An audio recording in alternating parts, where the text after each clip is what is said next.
26 que ya hemos tratado previamente. Entonces voy a hacer como un compendio de los dos capítulos, del 26 y el 25, pero vamos a leerlos. Y nos vamos a detener en algunos versículos y en algunos pasajes, y en los otros lo vamos a pasar un poquito más rápido. Y Tati decía la semana pasada, pastora, ¿por qué no damos un estudio del diezmo? Eso es lo que toca. Pero no hoy. Vamos a tener una introducción solamente, porque son dos capítulos. Entonces en el capítulo 26 es que se habla realmente de eso. Vamos a leer. Supongamos que dos personas llevan un altercado ante el tribunal y los jueces declaran que una tiene razón y que la otra está equivocada. Si a la persona que está equivocada la condenan a ser azotada, el juez deberá ordenarle que se pongan en el piso y reciba en su presencia la cantidad de azotes correspondientes al delito que cometió. Pero nunca le den más de 40 azotes. Más de 40 azotes sería una humillación pública para tu hermano israelita. Yo creo que nosotros hemos... Gracias. Yo creo que nosotros hemos escuchado más o menos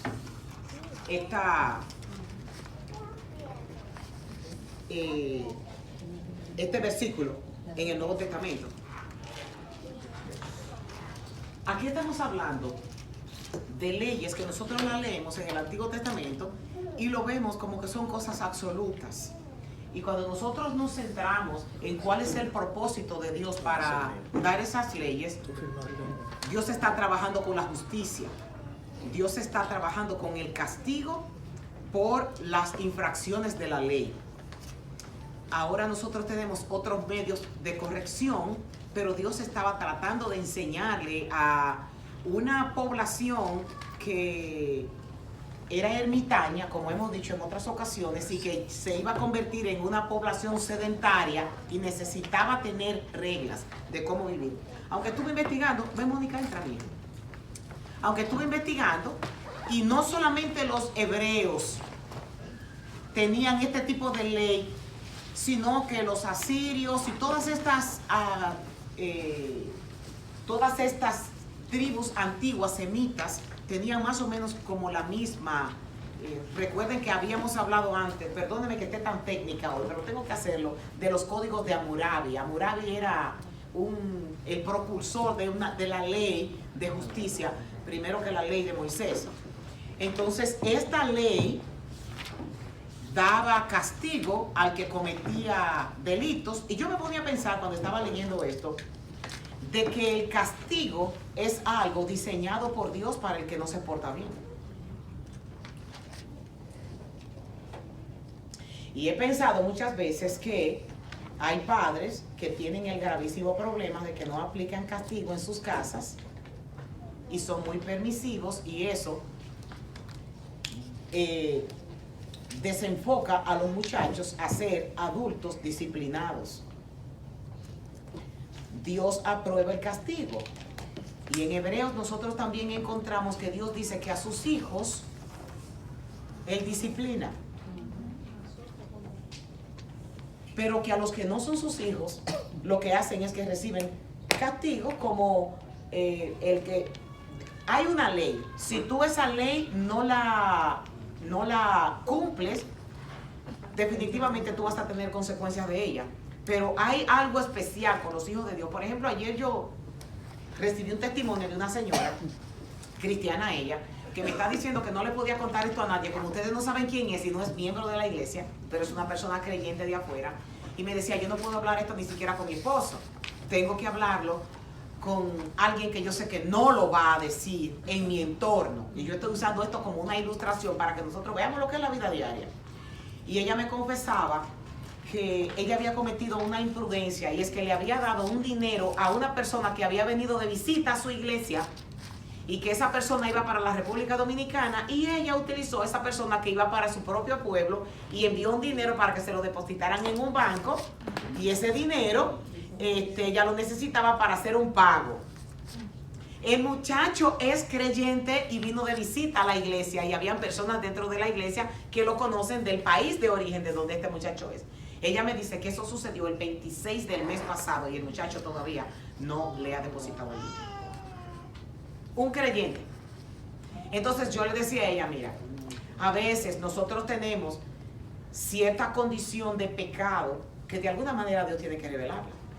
Sí. El corrupto no se hace corrupto después de grande. El corrupto es corrupto siempre. Lo que necesita es la oportunidad para desarrollar que es un corrupto. Lo que necesita es ver que se le esté presentando la ocasión para ser un corrupto. Y yo le decía a ella, órale al Señor porque Dios está usando esta situación para tratar contigo y para tratar con esa persona que a lo mejor esa persona es ladrón.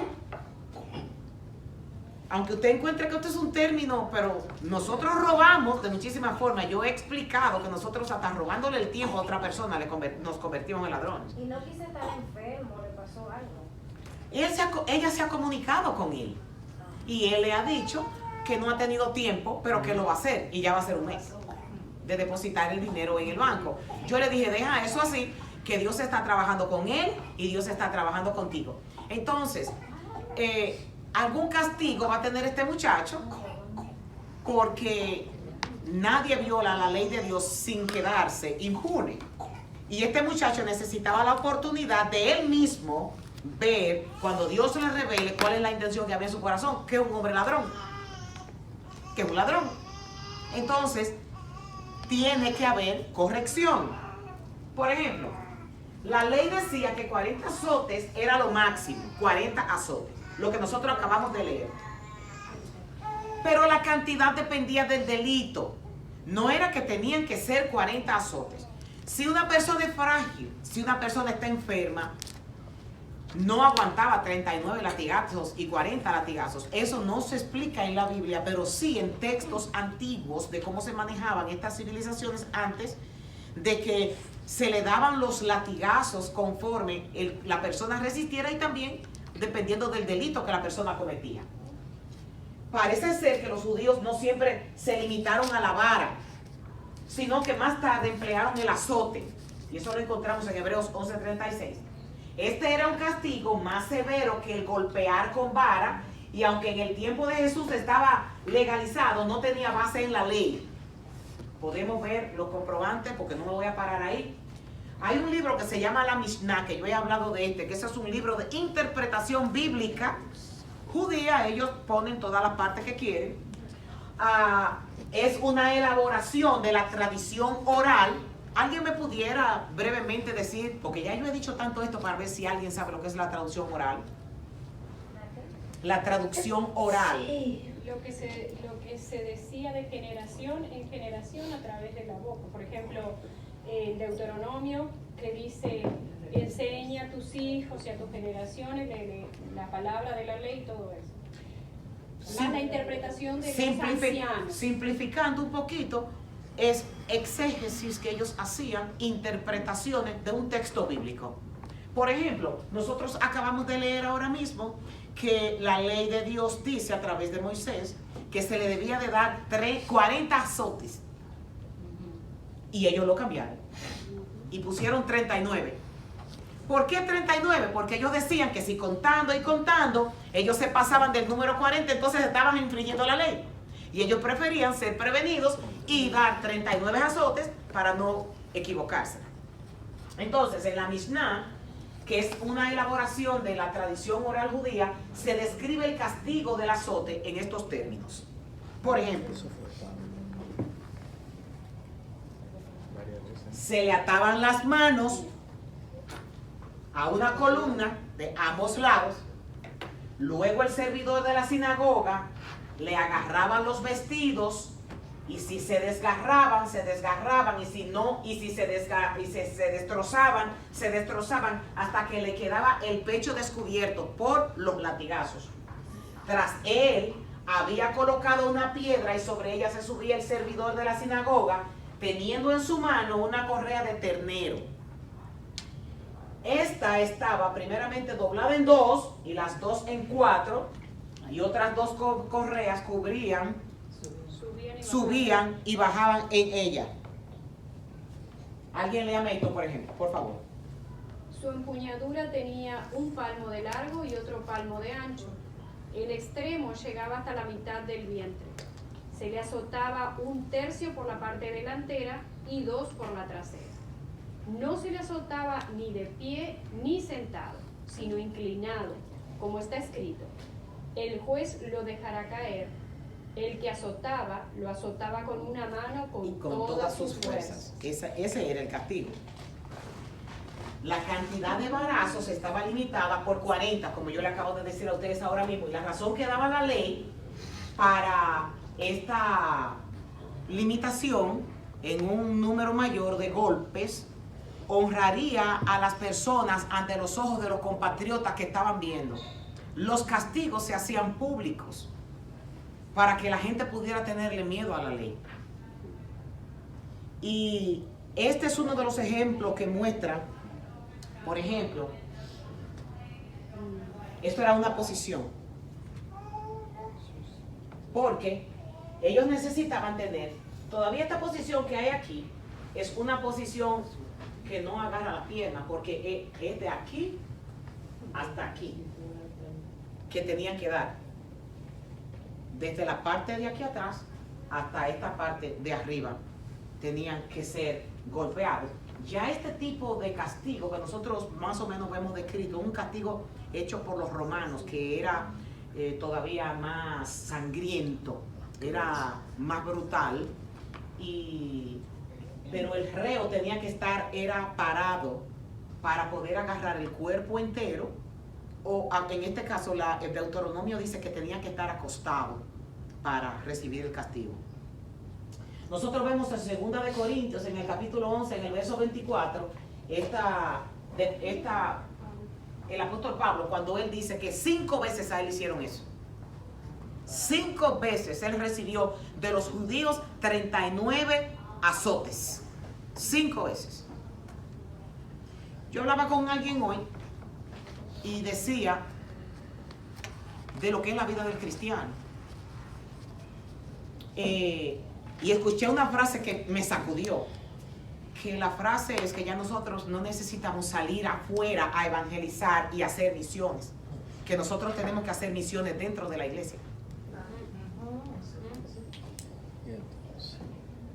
¿Sabe por qué? Porque dentro de la iglesia lo que hay es mucha gente entretenida que no ha conocido a Cristo. Y se le necesita predicar realmente qué fue lo que Cristo hizo en la cruz del Calvario por cada uno de nosotros. Entonces, él decía que nosotros nos apuramos en ir afuera y tenemos la iglesia llena de gente inconversa. Porque cuando yo escucho testimonios como el del apóstol Pablo, cuando él dice que 5 veces a él hicieron esto, yo creo que en los tiempos de creyentes de nosotros, no me contesten, porque yo estoy en la lista. ¿Cuántos de nosotros no ha querido tirar la toalla en este camino? No me contesten. ¿Cuántos de nosotros ha dicho, ya yo no voy a hacer más esto? Porque el precio que se debe pagar para servirle al Señor es muy alto.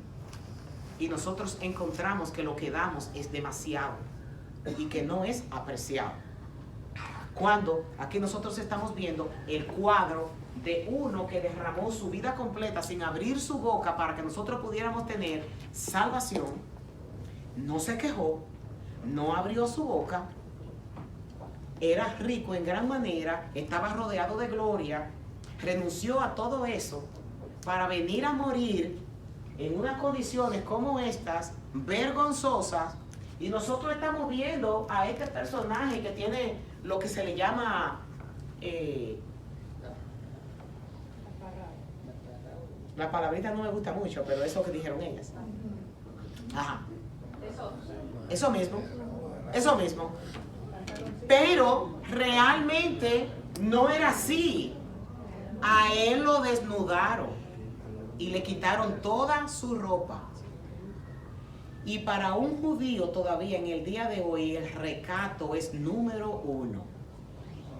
la vergüenza mayor que una persona puede tener, que haya vivido toda su vida en recato y en santidad como la vivió nuestro Señor Jesucristo, y que lo dejaran desnudo delante de todo el mundo, y él ver y escuchar esas caras burlándose de él, escupiéndolo, abofeteándolo, y él no diciendo nada porque tenía que cumplir la voluntad del Padre. Nosotros estamos cogiendo los ojos. Esta es la salvación más barata, como dice el autor de Bonhoeffer, que era un alemán que lo mataron en los tiempos de Hitler.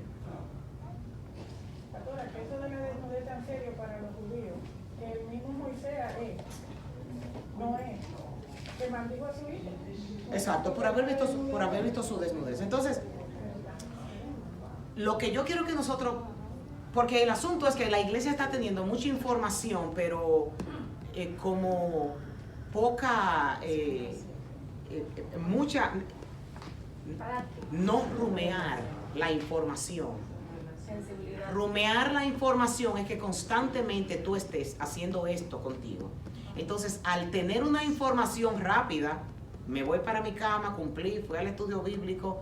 Oye, pero eso es para uno sentarse a pensar, ¿cuál es el tipo de vida cristiana que yo estoy llevando? ¿Cuál es el compromiso que yo tengo? Porque no es conmigo. ¿Cuál es el compromiso que yo siento que yo tengo con el Señor en lo privado, en mi casa solita? Por ejemplo, yo oraba anoche y yo decía, Padre, el único que sabe que estoy aquí eres tú.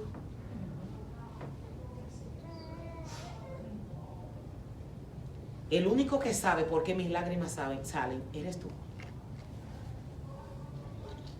Y yo orando por ustedes y por mí.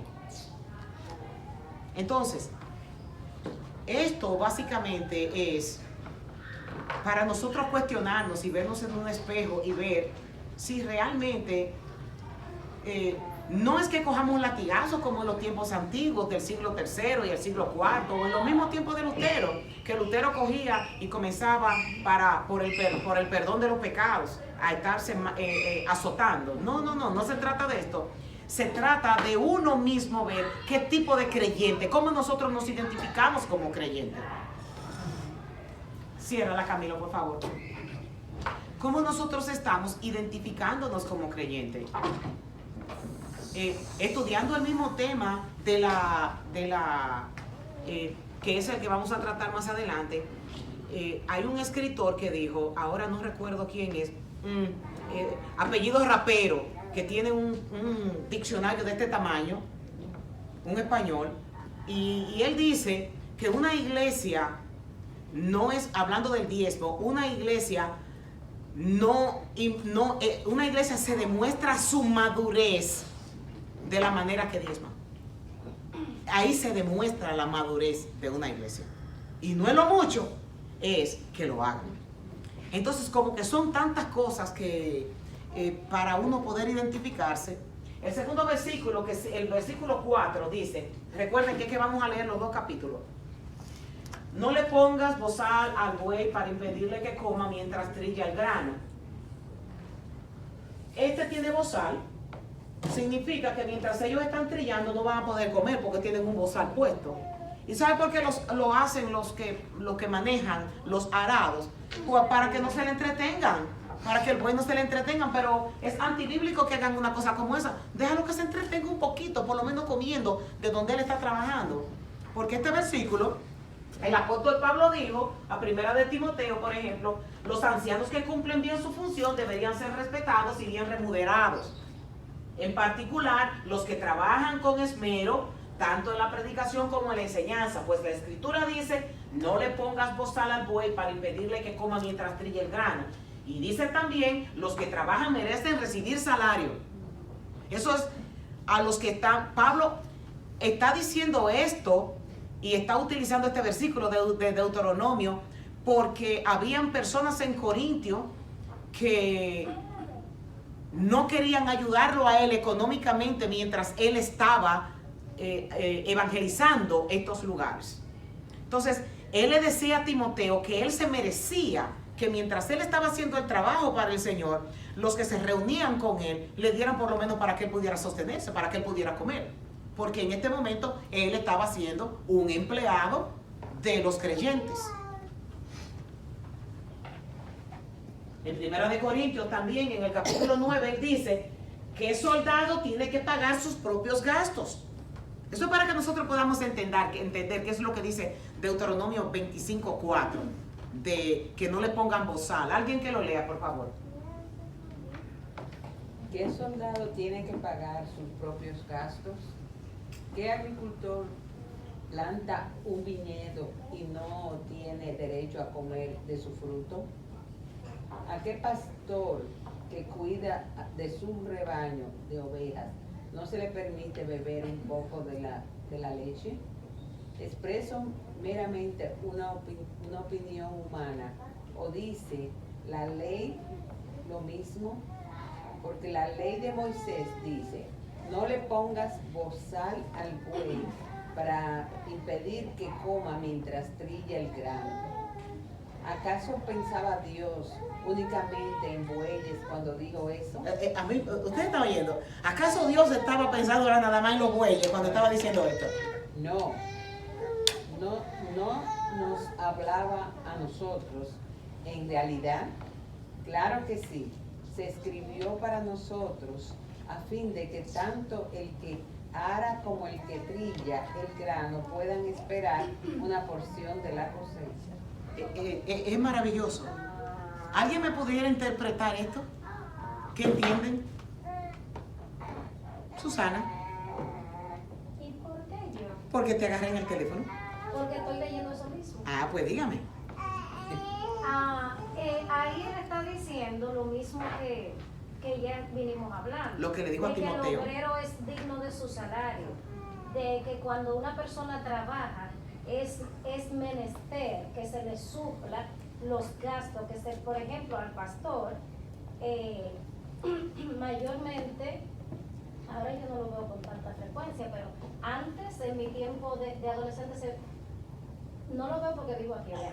En mi país se veía muchos pastores muy necesitados, e incluso mi pastor hace historia de cuando él empezó a pastorear.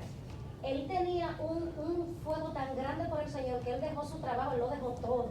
Él decía, yo con la experiencia que tengo ahora no lo hubiera hecho, pero él dice que él se pasaba días, que lo único que comía era mango, y a él no le importaba, él seguía para adelante. Entonces hay pastores así que realmente la iglesia no se preocupa, no, a veces hay hermanos que están muy bien económicamente, y la iglesia no se preocupa y los pastores pasan mucho trabajo. Entonces ahí Pablo está dejando claro esto, como dice la palabra de Deuteronomio. Entonces aquí él viene y lo cita aquí en el Nuevo Testamento para que vean que no era solo una ley del Antiguo Testamento. Muy bien, buena explicación. Sí. También te quiero agregar algo. También trayendo a la actualidad con relación a los empleados. Prácticamente, dale descanso a tu empleado o que coma algo. Sí. O sea, yo hablo en Deuteronomio también para la posteridad. Porque una persona que trabaja no tenga derecho a 15 o 20 minutos de break. Eso es algo egoísta. Sí. También se asocia también a lo real de ahora. Sí, Para sí. que la persona tenga un descanso y no por eso se va a distraer. El Señor tiene, la gente, por ejemplo, secular, se cree como que la Biblia es un libro antiguo, que no tiene vigencia, y que lo que dice es obsoleto, y que no tiene nada que ver conmigo. Tiene que ver con todo. Eso Por- no nada más en el Viejo Testamento. No, tiene que ver la con, gente dice exacto, ahora, exacto. como- Por eso es que yo he querido que nosotros estudiemos el Antiguo Testamento, principalmente estos libros de formación, para ayudarnos a nosotros a poder entender que la ley de Dios es una ley de cuidado. Es una, que dicho sea de paso, esa es la traducción que nosotros llamamos palabra ley. En hebreo no es ley que se dice instrucción.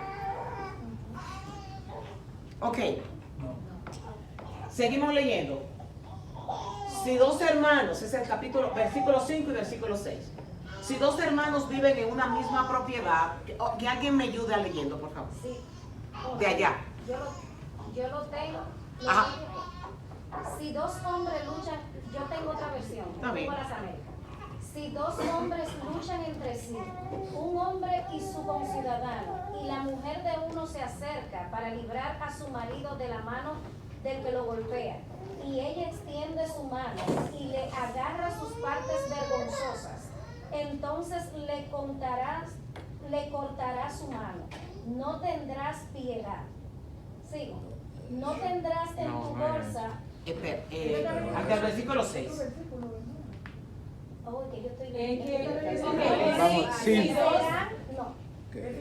Si dos hermanos viven en una misma propiedad y uno de ellos muere sin tener un hijo varón, la viuda no podrá casarse con alguien que no sea de la familia.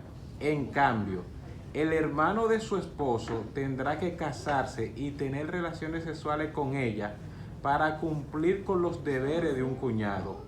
Al primer hijo varón que ella tenga de esa relación se le considerará hijo del hermano fallecido, para que su nombre no sea olvidado en Israel. Ok, esto se llama la ley del levirato. Y usted, por ejemplo, cuando nosotros fuimos ahora a Egipto, el guía nos estuvo hablando de que ellos practican el levirato. Todavía. Sí.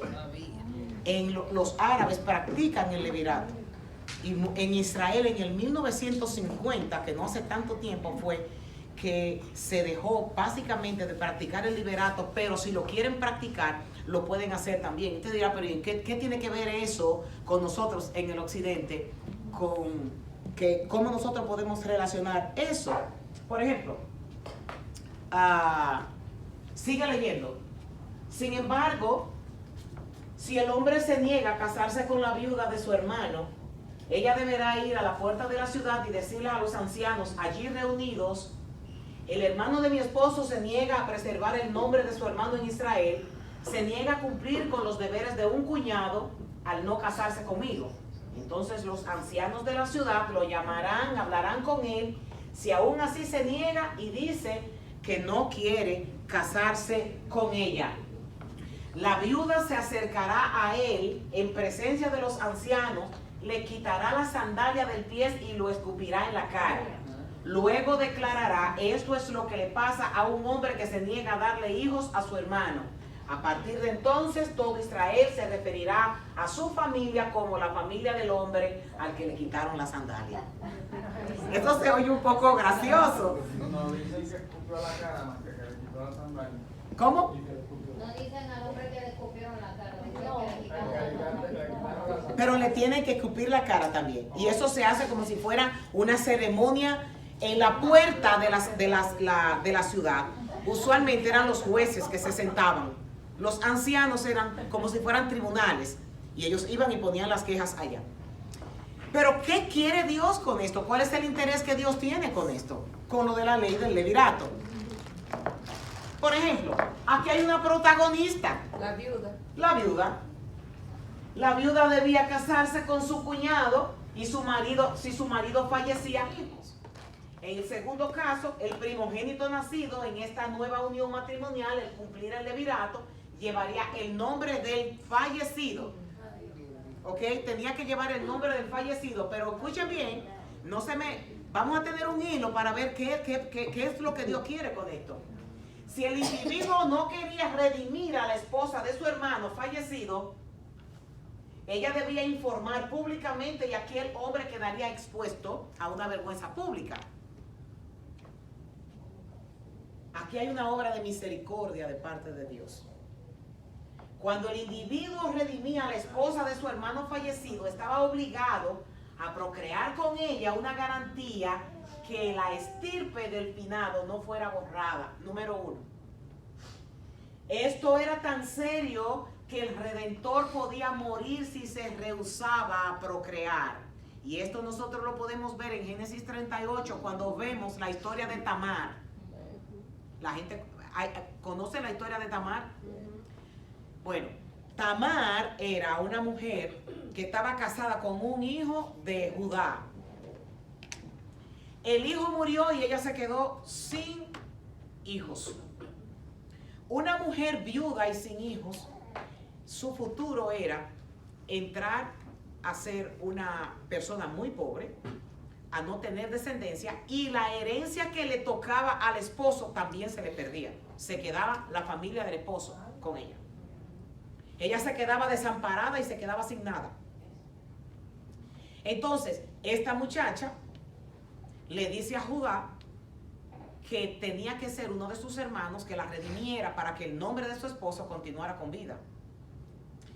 El primero no quiso, aceptó, pero dice la Biblia que él vertía en tierra cuando tenía relaciones sexuales con ella, porque él no quería que ella tuviera descendencia de él, que no fuera de él, y él prefería quedarse con la herencia que le tocaba y dejar que ella, pues dice la Biblia que Dios lo mató por eso.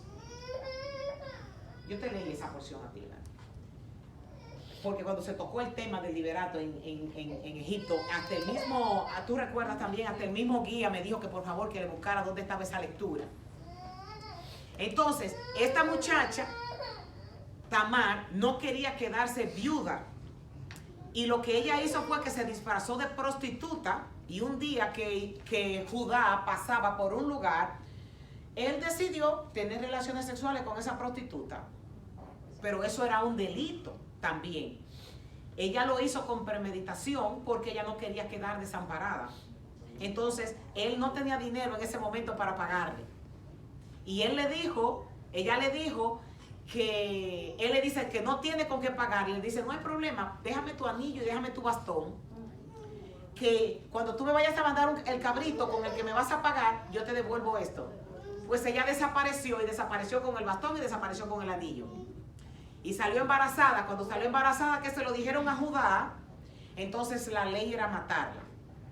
Y cuando la llevaron para hacerle la acusación y matarla, ella dijo, yo estoy embarazada del hombre que es dueño de estas dos cosas. Y cuando él era el juez y se dio cuenta, entonces él dijo, ella es más justa que yo, porque ella lo que estaba buscando era preservar el nombre de mi hijo, y yo no le quise dar el otro que tenía aquí porque tenía miedo de que muriera también. Entonces, esto es un caso de que Tamar fue redimida para no quedar siendo viuda. Entonces, el levirato es una ley que se cumple al redimir a una viuda, como en el caso de Ruth. Estos son los dos casos que nosotros tenemos en la Biblia.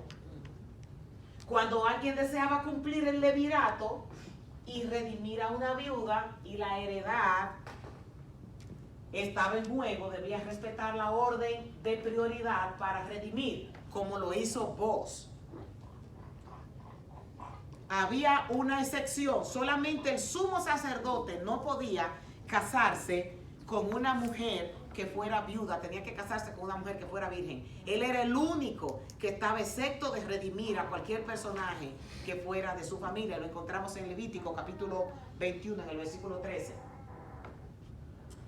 Esta palabra, Goel, en hebreo, también se relaciona mucho con la palabra, con la función que hace el que redime a una viuda. Esta palabra es el participio activo de un verbo que significa recuperar o redimir, y se encuentra en varios sentidos. Recuerden bien la palabra Goel.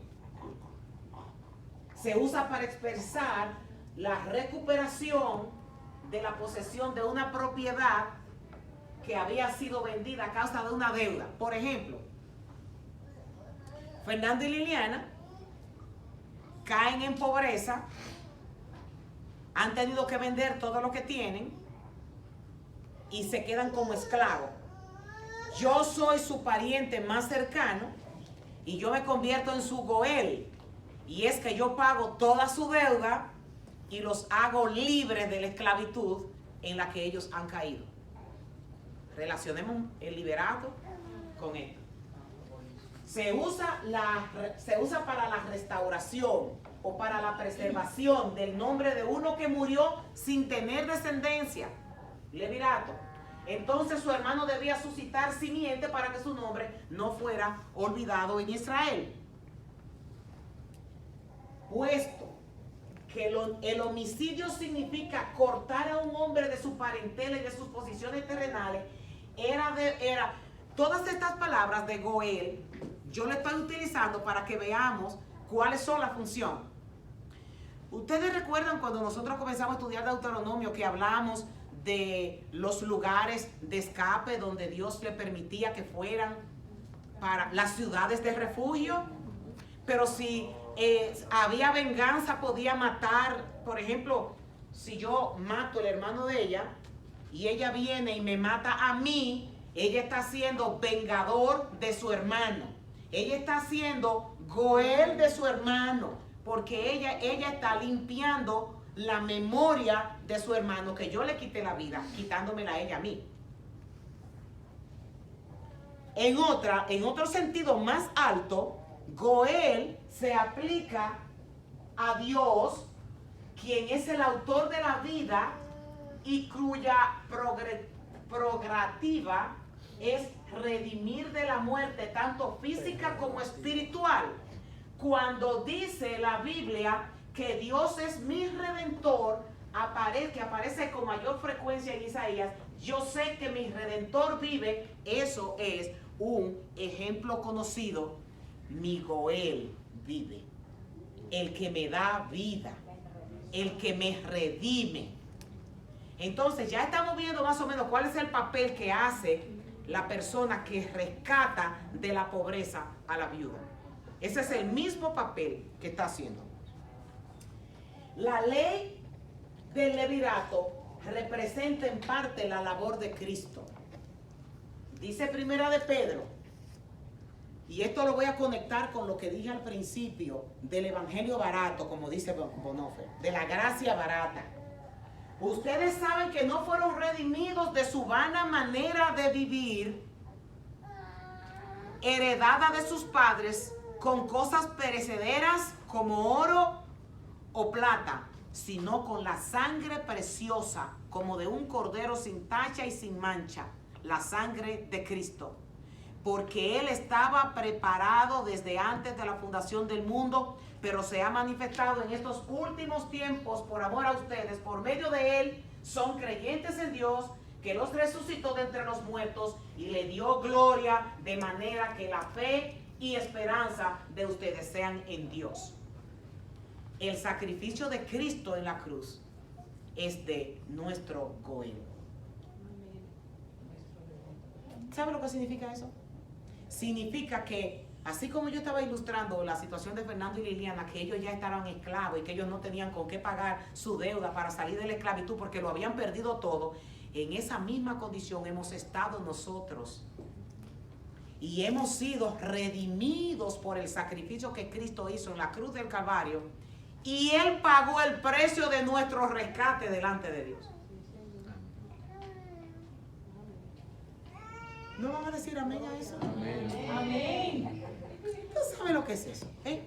Yo no tenía con qué yo pagar un rescate. Yo no tenía cómo yo poder ser salva.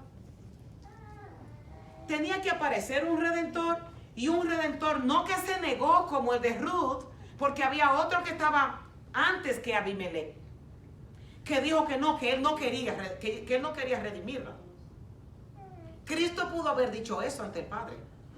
Sin embargo, Él dice en varias partes de las Escrituras que Él es nuestro hermano mayor, el que ha vengado, el que nos ha vengado, y que Él es nuestro Goel, el que ha pagado el rescate por nosotros, el que Él ha utilizado la ley levítica, donde no nos ha dejado desamparados, sino que nos ha acogido y ha provisto para nosotros todas nuestras necesidades.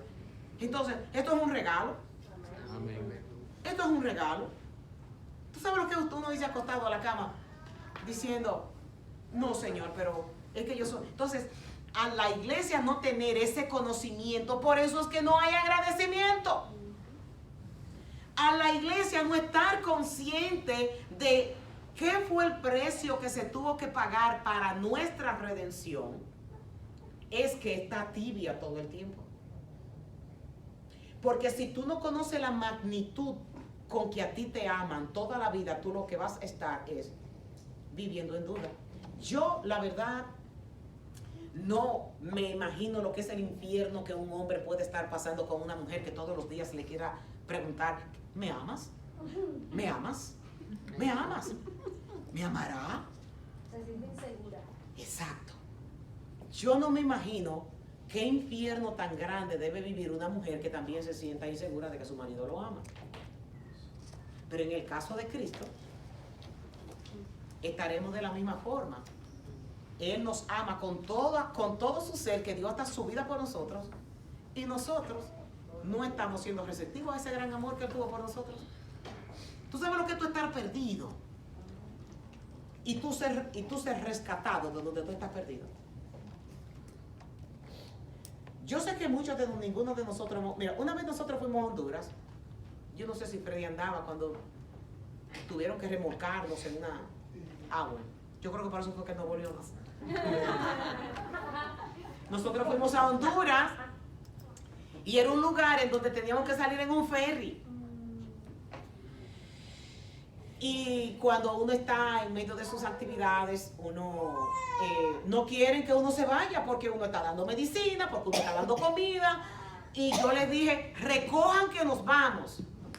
Y vinieron los encargados, que no, mire, tenemos una fila como de 100 personas. Lo siento, nos vamos. Y cuando salimos, efectivamente, el ferry que nos tenía que recorrer no llegó. Y era el ferry que se salía de ahí. El autobús en el que nosotros estábamos había que montarlo en ese ferry para que nos cruzara al otro lado y nosotros poder salir. Y no se podía andar de noche por ahí, porque si una goma se nos pichaba, nos amanecíamos ahí. El caso es que eso fue un momento donde... Y lloviendo. Y llegó alguien. Murió alguien. Y fueron a llevar el muerto al otro lado. Y por eso el ferry tuvo que volver. Porque alguien murió y tuvieron que llevar el muerto al otro lado. Era de un jefe grande, fue cualquiera que murió, era de familiar del alcalde, de alguien así. El caso es que nosotros estábamos ahí sin esperanza. ¿Y cómo nosotros salíamos de aquí? Y yo, Marco, ¿pero y qué vamos a hacer? Porque yo me pongo lado. Ay, que no hay problema, tranquilo, ¿qué tal? Y por dentro, yo, ¿sabes? Yo estaba con dos americanos, yo andaba con Wendy y con Robin, que yo decía, ay, Dios mío, se nos va a dañar la misión a nosotros, porque a la hora que a estas mujeres les pase algo, ya no van a volver jamás a la misión. Eso fue un momento difícil, que yo recuerdo que en una había que hacer el número 1 y en el número 1 se entraron por los matorrales y yo escuchaba a Liliana que decía, cuidado con el polso, porque tenían que agacharse desde un sitio tan remoto como ese. Entonces se hizo de noche y aparte de hacerse de noche, el ferry no llegaba. Nosotros la pasamos ahí, fue un momento en donde entonces la tierra estaba llena de lodo y el autobús no podía subir. Y el autobús entonces se atascó y no subió. El ferry llegó hasta donde tenía que llegar, pero se quedó ahí porque la altura de la tierra era esta. A orar se ha dicho. Eso dijeron ellos, que fue un milagro. Y fue un milagro. Entonces, en esa condición en la que estábamos, sin Dios mío, pero ¿quién nos puede ayudar? Nada más tú. El chofer nos dijo a nosotros, Pastora, Los Ángeles levantaron ese autobús porque era imposible que ese autobús subiera de ahí. De estar aquí a subir aquí, el autobús subió así. Y él dijo, Pastora, esos fueron Los Ángeles. Y yo todavía iba agachada, Señor, que nosotros podamos salir a tierra firme, porque si nos quedamos aquí amanecemos. Entonces,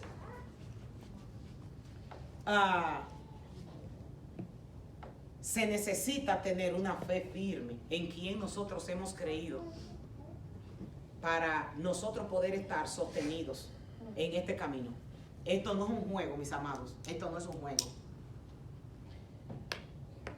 El versículo 11 dice, si dos israelitas se enredan en una pelea y la mujer de uno de ellos trata de rescatar a su marido agarrando al otro hombre de los testículos, tendrán que cortarle la mano. No le muestren compasión. Ese es el único versículo en toda la Biblia que habla de mutilación, porque Dios no va de acuerdo con la mutilación. Este es el único verso bíblico que habla de que le corten manos, porque en el islamismo se practican mucho las mutilaciones. Doctora, pero ¿por qué tiene que haber algo detrás de eso? Porque pudiera haberla agarrado o darle por... Bueno, hay una interpretación que dice que cortarle la mano, con la mano es con lo que tú adquieres el fruto de tu trabajo. Porque ella está viendo a su marido que está en problemas. A lo mejor el otro lo estaba venciendo, el otro a lo mejor estaba dominándolo al hombre. Déjame darle una ayudadita y déjame darle por la parte débil, que cuando yo agarre esta parte el hombre se me va a debilitar. El dolor. El dolor que provoca. Eso se usa, te lo recomiendan cuando te están atacando a ti. Meter una patada ahí y olvídate que cae, y el dolor es el que no puede pararse ni controlarse. Bueno, entonces la Biblia nos enseña que eso es una parte débil. No lo vaya usted a practicar en su casa.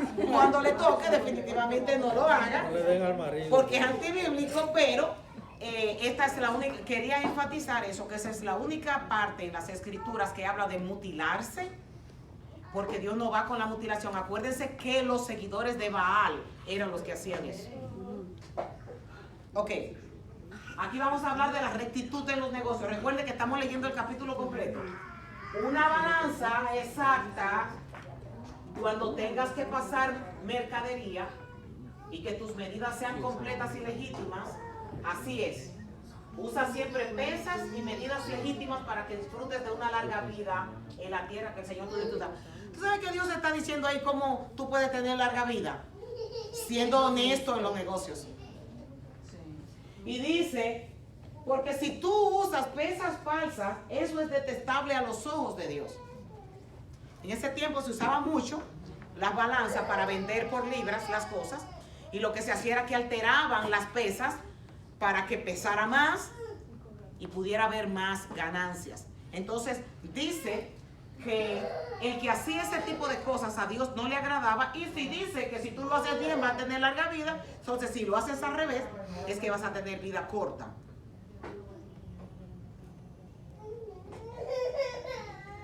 Alguien que me ayude a leer, por favor, que ya esto es lo último de este capítulo. Nunca te olvides de lo que los amalecitas te hicieron cuando salías de Egipto. Te atacaron cuando estabas cansado y agotado e hirieron de muerte a los más débiles que se habían quedado atrás. No tuvieron temor de Dios. Por lo tanto, cuando el Señor tu Dios te haya dado descanso de todos tus enemigos en la tierra que te da como preciada posesión, destruirás a los amalecitas y borrarás su memoria de la faz de la tierra. No lo olvides nunca. Ok. Este suceso fue cuando el pueblo hebreo estaba saliendo de Egipto. Cuando ellos estaban con sed y estaban turbados porque no tenían sed para tomar, agua para tomar. Entonces encontraron a los amalecitas que los atacaron por la parte trasera y mataron a muchos israelitas. Dios no le agradó que sucediera esto y dio una sentencia de que tenían que acabar con ellos. ¿Ok? Entonces, la conclusión de esto, nosotros lo vemos en 1 de Samuel capítulo 15. Eso fue precisamente el motivo por el cual Saúl fue desechado. ¿Ok? ¿Alguien me pudiera decir qué pasó ahí? ¿Cómo fue? Con lo de Saúl. ¿Recuerdan por qué Saúl fue desechado? Sí, sí, sí. Porque no Al- hacer sacrificio. Sí, pero No. cuando lo mandaron a la guerra. ¿Eh? Según yo me acuerdo ahora mismo, él fue enviado para que acabara con los amalecitas completo, y Saúl cogió lo que era mejor, los mejores becerros, lo mejor, y también dejó vivo al rey. Ok. Entonces, por eso Dios, Harley está leyendo. por eso entonces Dios lo aborreció, porque ahí llega, ¿cómo es que se llama? El Samuel, y le dice, a ti te enviaron a arrasar con los amalecitas. Muy bien. Ya. Había una promesa que había que matarlos a todos. Él cogió lo mejor. Sí. Saben que según historiadores, en el libro de Ruth, Amán era descendiente de los amalecitas, y los amalecitas siempre han querido genocidios para el pueblo hebreo. Y se dice que Hitler también era amalecita, buscando genealógicamente, porque el que tiene el espíritu de Amalek lo que quiere es destruir a Israel. Leímos un capítulo completo, no voy a poder comenzar con el otro para no dejarlo a medio talle. Vamos a terminar el capítulo 25. La semana que viene vamos a trabajar en el capítulo 26 completo, que también es corto y habla solo del diezmo. Vamos a hablar un poquito. Me gustaría que todos estén aquí para que estemos familiarizados con ese tema. Pastor, una cosa sobre el liberato. Los americanos usan eso. No sé si lo usarán con ese propósito. ¿Estás escuchando a Liliana? Habla un poco más alto. Ellos, cuando se muere uno, yo recuerdo un misionero allá, la esposa, el esposo se casa con una de las hermanas. Liliana está diciendo que los americanos también utilizan el levirato. No sé. No todos, pero porque ella vio una vez que un misionero se casó con la viuda de su hermano para poder...